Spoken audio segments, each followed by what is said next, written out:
The Fantastic Four movie had a lot of anticipation, but ultimately feels like it just kind of came and went. I guess that's the way things go in the streaming era, and especially amidst all this MCU fatigue. People seem to have enjoyed it though, and it continues the uptrend of resurging popularity for the Fantastic Four. Personally, I loved it, and if you loved the movie too and are now interested in these characters and looking to get into Fantastic Four comics, I have a couple of things that you can check out. I'm Lunchbox. This is Herbie. You're inside us.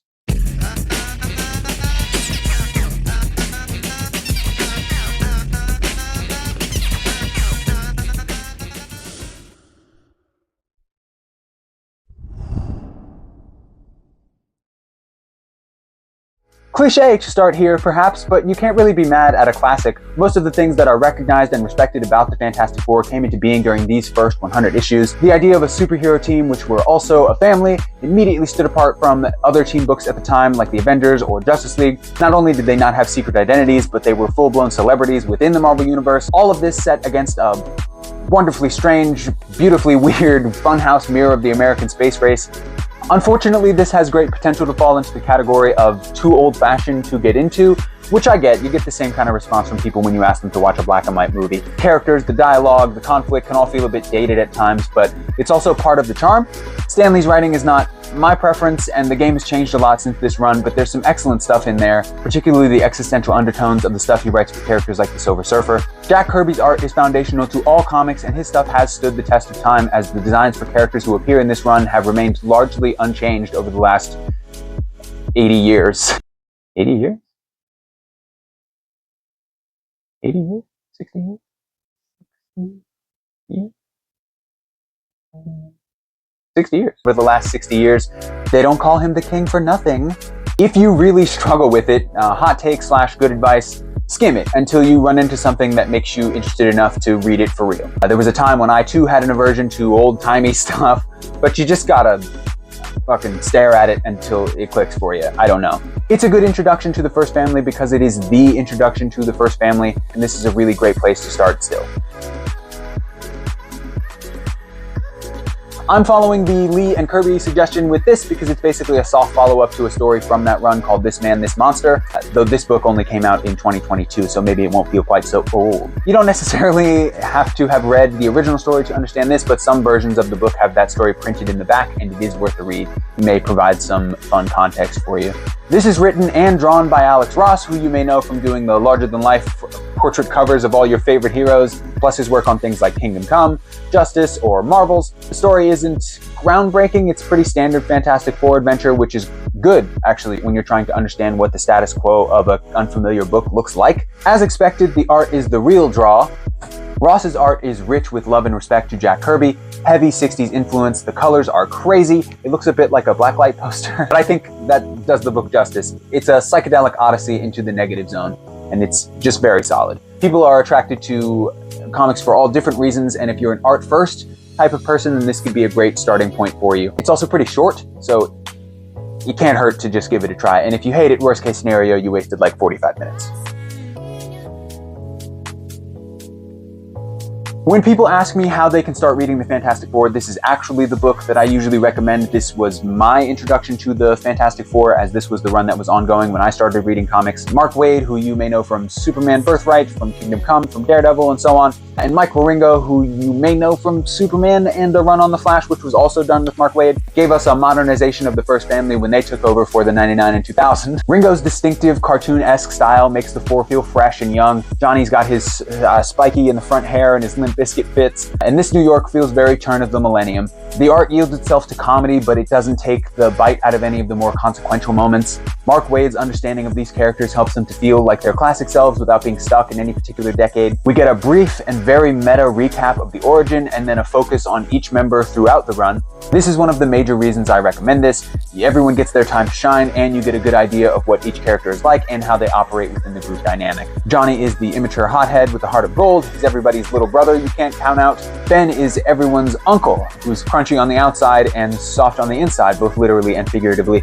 He's emotionally intelligent, he's passionate, he's the heart of the Fantastic Four. That's never been more true than right here in this run. Reed is aloof but committed to his family, to the future, and to the betterment of mankind. There's also a vulnerability we see from him in this run, which wasn't common at the time, particularly particularly in a moment with Valeria in the early pages of the run. We see some much needed love for Sue, who is the foundation of the family, which means mostly sticking her with the boring mom role. But in this, she's intelligent, she's independent, and she's capable of filling the gaps wherever necessary.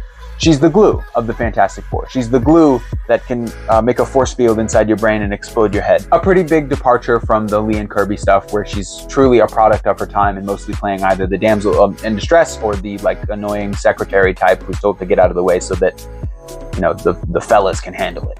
It's a really good run. There's lots to love. Galactus, Doom, the Frightful Four, Nick Fury, and S.H.I.E.L.D., they all make appearances as the characters go through their separate and collective arcs. Wade and Ringo's stories balance the science fiction with the familial whimsy that makes the family great, and this is a great way to get into the Fantastic Four. I am not biased because this is how I got into the Fantastic Four. This is the current run for the Fantastic Four. In fact, it just renumbered to #1 in light of the movie. Publishers do that when characters make appearances in movies to make that character more accessible to mainstream audiences who might want to pick up a book when they leave the theater. There are 8 to 10 volumes of this, though, before the renumbering, and Alex Ross actually does the cover on all of those. We know Ryan North from his run on Squirrel Girl, where she infamously defeated Dr. Doom, and his graphic novel adaptation of Kurt Vonnegut's Slaughterhouse-5. Great book. I recommend that also separately. His appreciation for science fiction is clear in this run. This take is more of like an X-Files angle on the genre, though. Four are separated at the beginning, and Reed and Sue are getting into mysterious misadventures in various small towns while on the run after an incident a few months earlier, which is explained later in the run. It's episodic in the way that science fiction was in the 60s, but doesn't lean so heavily on the cosmic aspect of the team, which Dan Slott's run right before this had done. These are short stories that pull you in and make you think, like a Twilight Zone episode. Ryan North compared it to diners, drive-ins, and dives, where they roll into town and solve a problem and then leave, and that sounds about right. That also makes it easier to get into because you can pick up any issue and start there, and each issue can be enjoyed on its own instead of being inseparable from a larger narrative, which is a big problem new readers have with comics, and the reason that Jonathan Hickman's Fantastic Four is not on this list. Ryan North's stuff is great, and this is a great time to get into it. He's also writing that One World Under Doom event right now, if you want to start that way. There's a lot of talk about what kind of a mess Avengers Doomsday will be, but it's generated a decent amount of interest in Dr. Doom, so if you want to start from there, that works too. All right, this is here because I feel like people are going to be mad at me for not including it, but I want you to remember that this is meant to be about introductions to the family, not just the best Fantastic Four books of all time. Jonathan Hickman's writing is great, but can feel inaccessible given how connected everything he writes is. People have a hard time getting into comics because they don't know where to start, and it feels like a dick move to say, read this Fantastic Four story, knowing that it exists between 2 Avengers runs, a Future Foundation run, which runs congruently with the Fantastic Four run, and 3 events. This is another art-first kind of book. Jay Lee's stuff is curiously sinister in the coolest way, and Grant Morrison is doing their classic thing of making things esoteric and existential. I don't think it's a good introduction to the Four, but I like this book, and I want you to know that it exists. This is also current. It's a play on a classic with the fanfare title. It's only 4 issues and it's anthological, just a collection of short stories by different writers and artists who've worked on the Fantastic Four previously. Some of them I've mentioned in this video. As long as you have a base understanding of the family, like if you saw the movie, it's pretty easy to get into. And it's non-committal, because again, a collection of short stories. Silver Surfer by Dan Slott with Mike and Laura Allred is an all-timer for me. We will be doing a deep dive on it at some point in the coming months, so I won't say too much, but it's great if you're a fan of the Silver Surfer or interested in the Silver Surfer. I love it a lot. I love it so much. All right.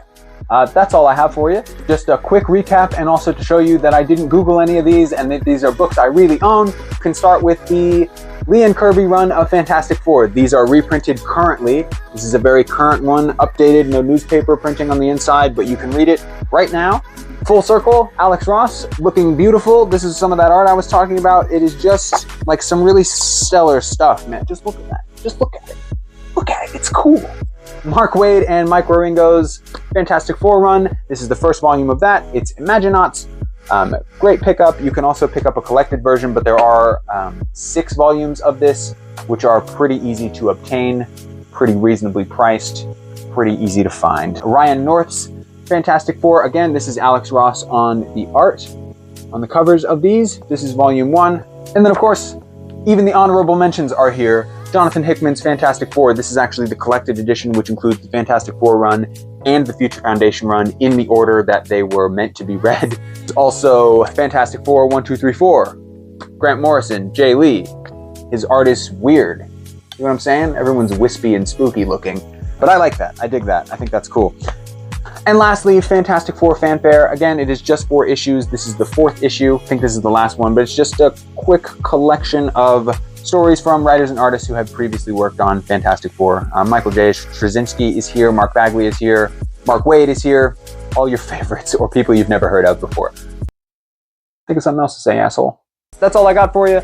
I am wearing a Galactus t-shirt. This was done by local artist and friend of mine, John Hairston Jr. I will link him below if you'd like to go get one of these shirts or see some of the other cool stuff that he does. Of course, my Instagram will be down there if you'd like to follow me on Instagram. There's a link to the previous video, probably here somewhere, like next to my head or whatever, if you'd like to check that out if you didn't see the Superman review. Once again, thank you for hanging out. You've been inside me, you can step out now. You can safely step out now, mind the railing or whatever. And